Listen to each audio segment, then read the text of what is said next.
I think it was the Man News website, which is a fairly mainstream Palestinian website. And the article this morning was about the economic difficulties of the Palestinian Authority.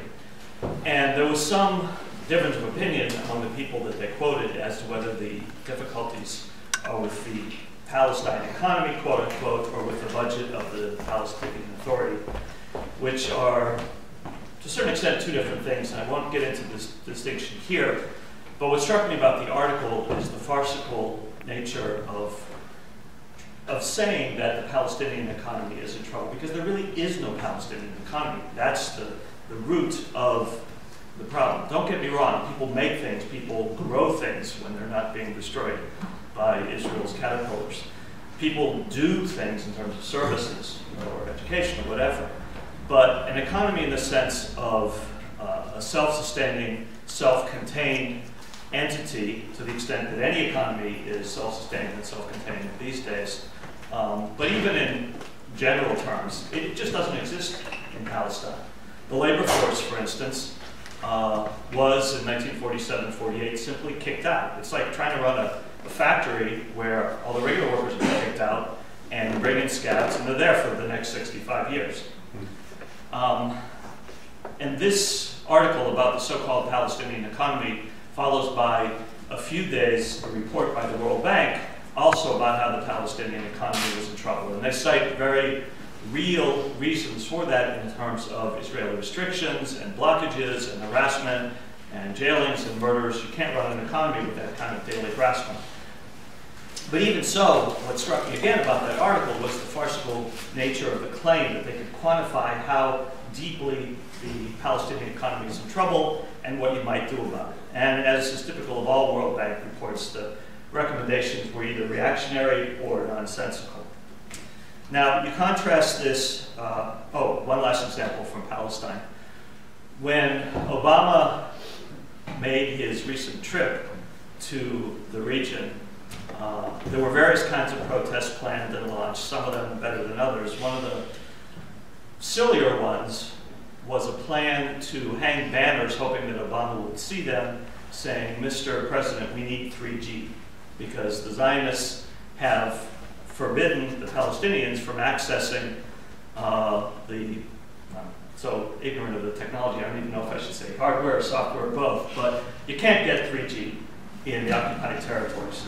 And they were hoping to bring this to Obama's attention in the hopes that he would do something about it.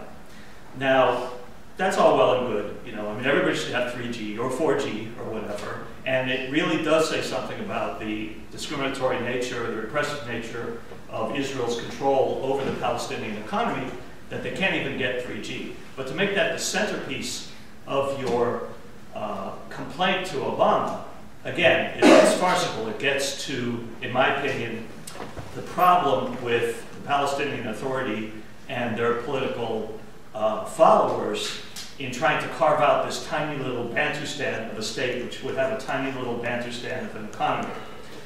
And the irony is that, as I'll hope to demonstrate in my talk, that the not just globalized nature of the economy, but even on a regional level, the connections between various Arab countries are growing and growing and growing to a point where the dream of a region-wide Arab nation with a unified economy and, if not unified, at least shared language and culture and religions, etc., is more practical than ever before.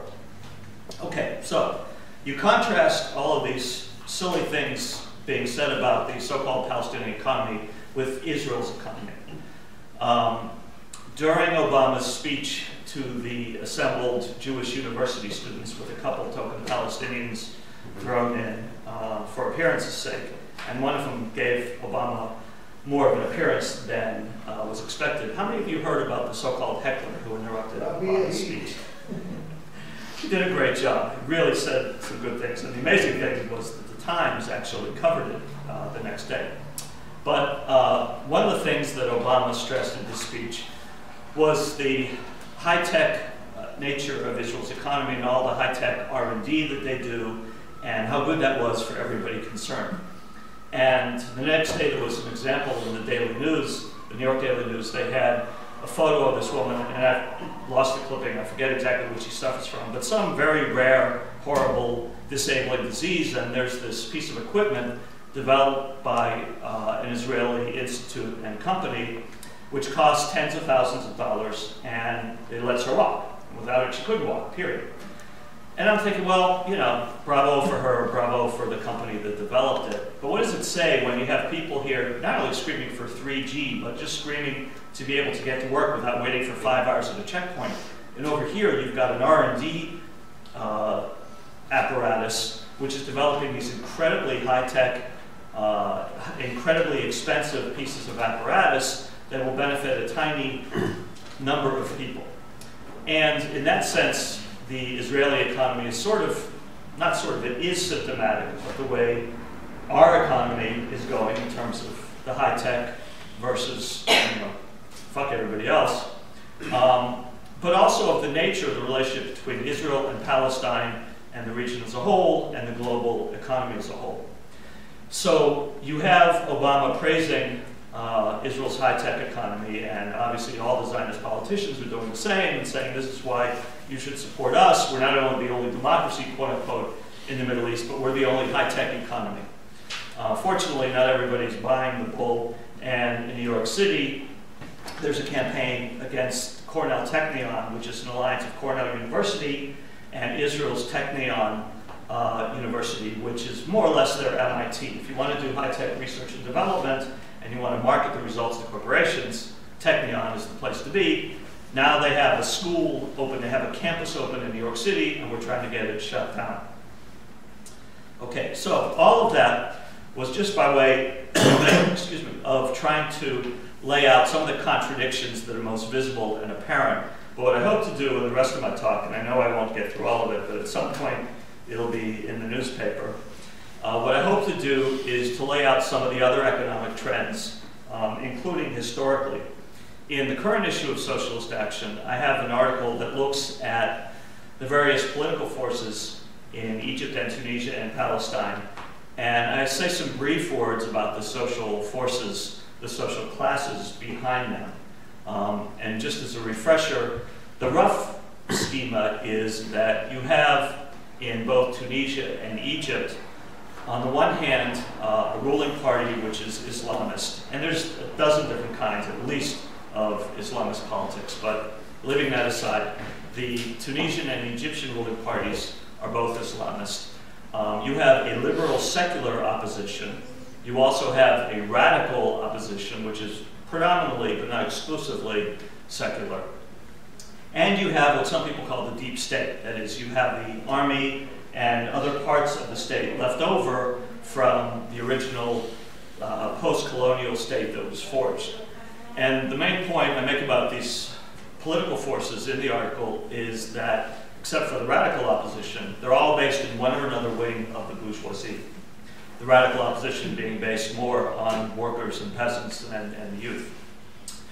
And then I mentioned that in Palestine, there's a similar alignment in terms of there being two wings of the bourgeoisie, one Islamist, one secular, the secular being Fatah, the Islamist being Hamas. And then you have, well, you don't have a deep state because Palestine has never been even a bourgeois state. So you don't have the holdover that I referred to earlier. But you have the same basic array of forces, and all of that is crucial in terms of figuring out how to express solidarity with the revolution in Palestine and Egypt and Tunisia, and I will argue throughout the region.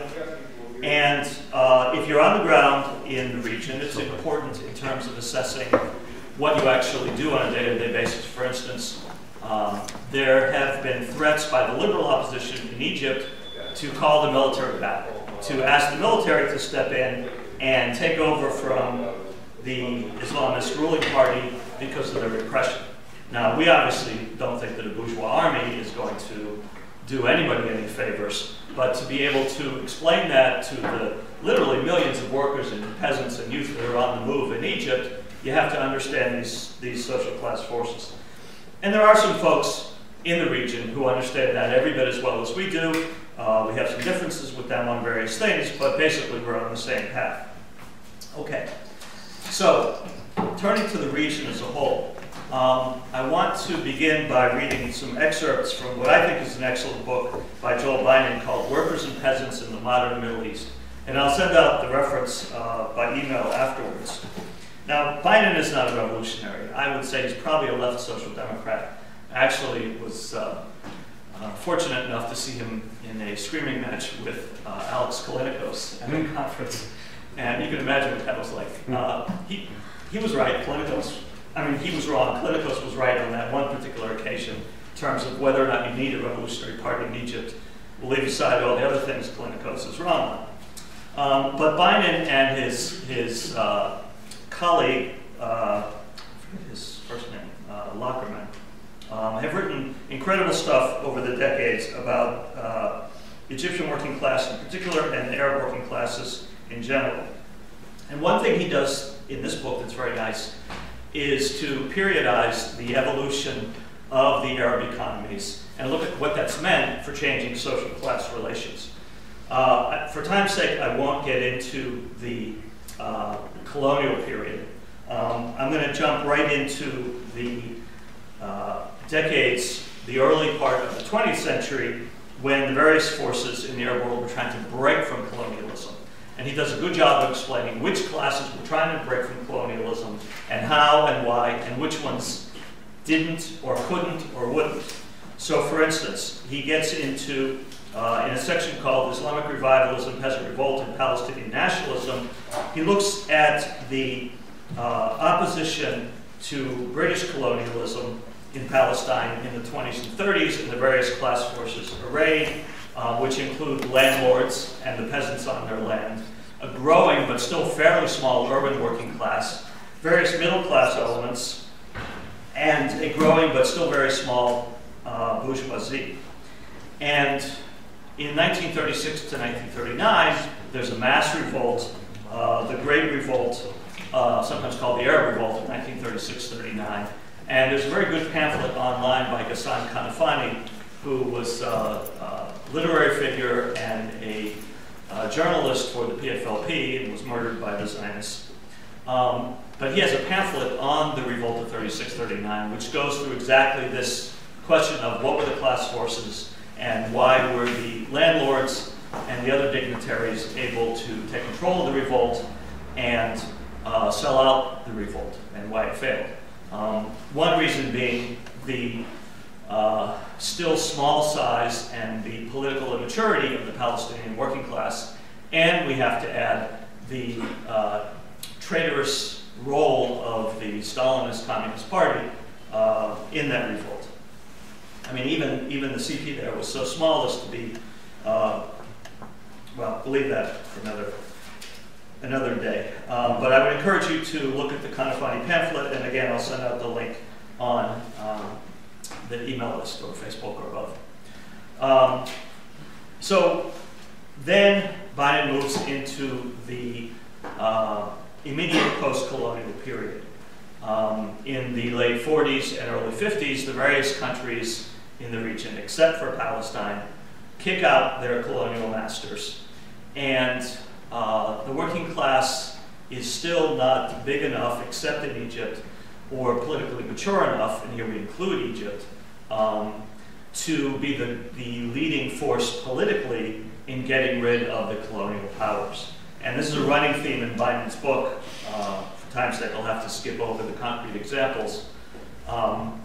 But over and over, he points to the usurping of what should have been the leading role of the workers and their replacement by various Bonapartist forces.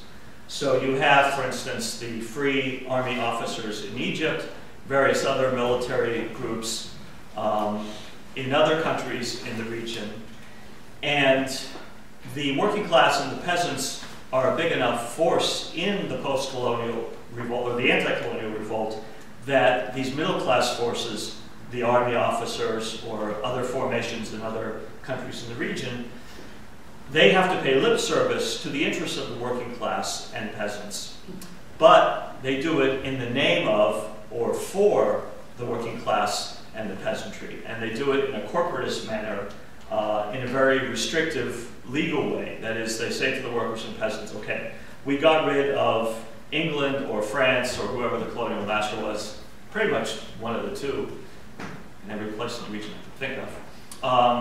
They say, okay, we got rid of those colonial masters, and here's what we're going to do for you.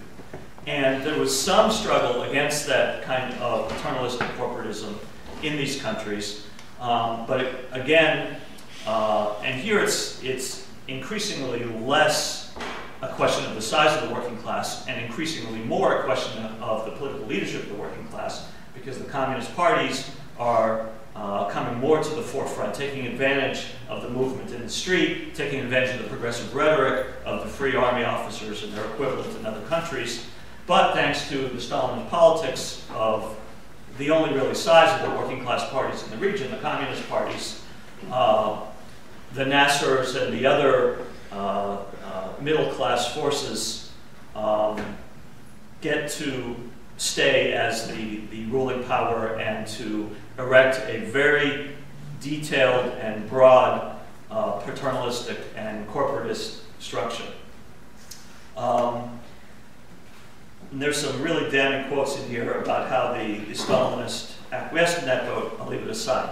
Now, at a certain point, the economic strategy of these various bourgeois populist forces runs up against a brick wall. They spend a couple decades with such economic strategies as import substitution. Egypt, for instance, which already had a very vibrant garment and textile industry, excuse me, tries to branch out, tries to develop steel industry and various other primary basic industries.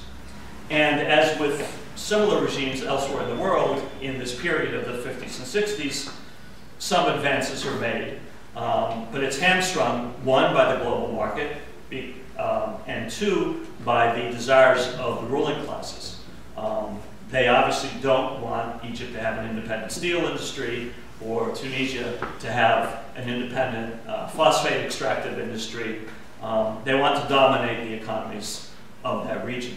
Now, they're constrained to a certain extent by the existence of the post-capitalist countries of the Soviet Union and Eastern Europe, and at a certain point China, and there's some maneuvering room that the bourgeois populist forces, with Nasser being the most extreme and outstanding example, some maneuvering room that they have to develop their economies using these import substitution and currency control and other mechanisms to develop their economy in a way that they couldn't if the Soviet bloc didn't exist. But sooner or later, they run up against the inherent limits of trying to develop an economy in that sort of autarkic way that are just inherent in the capitalist system, in the imperialist system. And then there's the whole beginning of the long wave depression of the capitalist world in the late 60s, early 70s, the attempts by the imperialist powers to refashion the immediate post-World War II economic consensus and to use the IMF and the World Bank to say to countries, including those in the Arab world, that you need to stop these attempts to achieve economic independence. You're going to take loans from us. Here's what you're going to do with the loans. Here's what you're going to do to your workers and peasants in order to be able to pay us back the loans, etc. And there's a new assertiveness on the part of the imperialist powers to rely on political and strategic measures to enforce those economic dictates.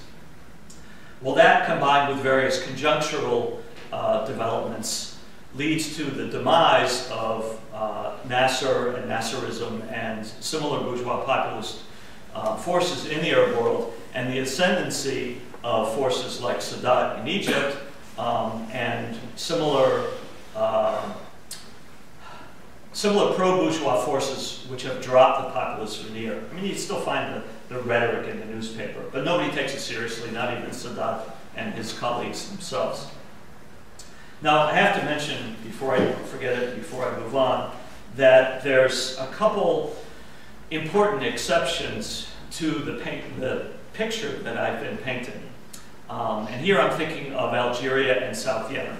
Now, I wouldn't say that either country got to the stage of having a workers' state. There's a debate about whether, at the height of the Algerian Revolution, whether there was a workers' and farmers' government in Algeria.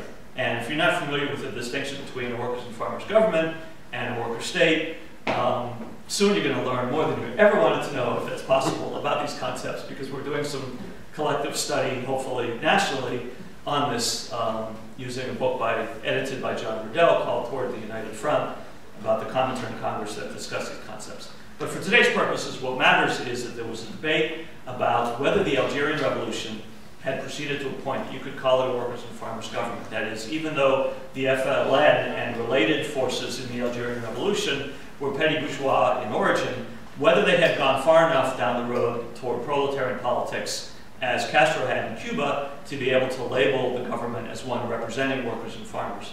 Now, the reason that that matters, and the same was true in Yemen in terms of debate about what the revolution there meant and what its ruling party represented. The reason that's important for the background economics that I'm trying to lay out here is that there was, in both countries, some nationalization of resources and even experiments with worker self-management. In Algeria, very extensive experiments with workers and peasant self-management. That was pretty much ended once the Ben Bella leadership in Algeria was thrown out and replaced by Boumediene, whose name I'm sure I butchered, I'm sorry. Thank you. I'll tell you one thing, he did do a lot towards trying to raise tobacco. They were big on providing cigarettes for the entire continent. And they also had a hard time irrigating crops to make couscous and stuff like that. They had a lot of good plans. Well, in fact, my next point was going to be that even though the self-management part of the regime's program was killed once the coup happened, the new ruling wing of the FLN did industrialize the country to an astonishing extent, as Nasser tried to do, etc. But again, did it in the sort of top-down bourgeois populist way that I've been describing for the other figures. Okay. And it's actually 50 years ago this year that the peak of the worker self-management experiment in Algeria was happening. And I've been posting some excerpts from the Militant about that. Joe Hansen from the SWP and the Fourth International went to Algeria, as did Pierre Frank, and observed it. And their firsthand descriptions of what workers were doing in the streets and in the shops during this most radical period of the revolution are just amazing. And that's crucial because ultimately, if the economies of Egypt and Tunisia and Lebanon and Palestine and the whole region are going to be freed, it's going to involve worker self-management, but it's also going to require construction of a revolutionary party. And that was really the missing link in Algeria. But that's a tale for another day. Okay, so I started, what, about 1:15? Yeah, that's right. Okay. So let me move on to some examples from today. So I started by just mentioning the colonial period, then describing briefly the immediate post-colonial period as led by radical bourgeois populist forces. Then from the 70s on, the ouster of those radical bourgeois populist forces and the replacement by openly conservative or collaboration with imperialism and Zionism, that is, some more conservative bourgeois forces running the countries of the region and being increasingly subservient to the demands of the IMF and the World Bank and to Western capital. Now, while all this is happening, it's not just a question of imperialism vamping on these countries and saying, gimme, gimme, gimme. That's obviously happening. But the particular way in which they're restructuring these economies is also crucial. And it's more important than ever given the increasingly globalized nature of the world economy, of which there are many concrete examples in the region. For instance, if you go to Google and if you just Google Syria economy or Egypt economy or Tunisia economy, you'll come up with Wikipedia articles which are actually amazingly detailed, amazingly useful. I don't know who wrote them, but they know what they were talking about. And in each of them, you'll find a map showing the countries to which each of those nations export and from which they import. And the results are amazingly the same. The map, there's a tiny little globe, and it shows you, for instance, where does Tunisia send its exports, and another map which shows you where they import from. And in all of these economies, the biggest dots on the map are in Europe. Most of their trade to and from is with Europe. Now, on the other hand, if you look at the size of the dot, because they've got it, the dots on this little map are proportioned according to how much trade is actually going on and what that represents for the European country. Those dots are very small. In other words, the map is telling you, yes, Tunisia sends most of its phosphates to, let's say, France and Germany. And Egypt sends most of its clothing to, let's say, Italy and France. But as a percentage of those countries' economy, it ain't shit, right? France could do away with all of the garments from Egypt, and there would be no skin off their nose, et cetera, et cetera. And this fits in with what Marxists have been saying for quite some time, for decades, about the still importance of imperialist investment and trade within the imperialist world. That's important not to lose sight of. It's one thing to say that the neo-colonial countries are dominated by imperialism, which they are more than ever, well, as much as ever before. It's a different kind of domination. But you can't lose sight of the fact that it's within the imperialist world that most of the trade goes on, that most of the foreign direct investment goes on. And that's important in terms of strategy, both at the workplace and in the streets. Okay, but having said that, the dependence of the neo-colonial countries in the Arab region on Europe is just amazing. And it plays out in some farcical ways which lead to more salient manifestations. For instance, there was an article, and I forget, I had it in here somewhere, but there was an article recently about how the ruler of Qatar was buying up islands in Greece. And the newspaper played it a bit for laughs at first and said, well, I think it's the Emir of Qatar has 26 kids, and there were 18 tiny little islands off the shore of Greece, which he wanted to buy, one for each kid, but he needed 6 more for the rest of the kids, and he was having a hard time finding them. But after playing it for yucks, the article got a little more serious and revealed that Qatar actually already has serious investments in more important sectors of the Greek economy. Qatar, by the way, being one of the countries in the Gulf, sorry. It doesn't get as much coverage as Egypt and Tunisia and the others. So Qatar already has serious investments in Greece. It's negotiating for even more serious investments in Greece. And at the very end of the article, they quote some German muckety-muck as saying that, we have warned Greece that if they're going to get out of their economic crisis, they're going to have to privatize more and more and more, which means, among other things, selling even more of the Greek economy to Qatar and other Gulf, wealthy Gulf countries, and other wealthy Gulf countries. I'll leave it at that. The point of that anecdote being that the connection between the economies in the Arab region and Europe and elsewhere are growing in both directions in terms of who's winning and who's losing. There's a great resource on this question of the Gulf. Let me just parenthetically address the Gulf for a moment, because so far I've been talking mostly about the Middle East countries we're most used to talking about, Egypt, Tunisia. I didn't get to Lebanon yet, but hopefully I will. And North Africa, Algeria, Morocco, etc.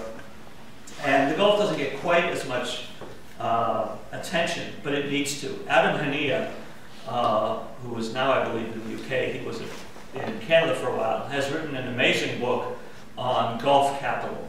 And he looks at the existence of that phenomenon that is Gulf capital as an entity. That is, he doesn't just look at Saudi capital or UAE capital or Qatar's capital. He looks at it as a regional phenomenon. Within that, he looks at how some of the players, Saudi Arabia and a couple of the others, dominate the other Gulf countries. But then he looks at how, as a unit, Gulf capital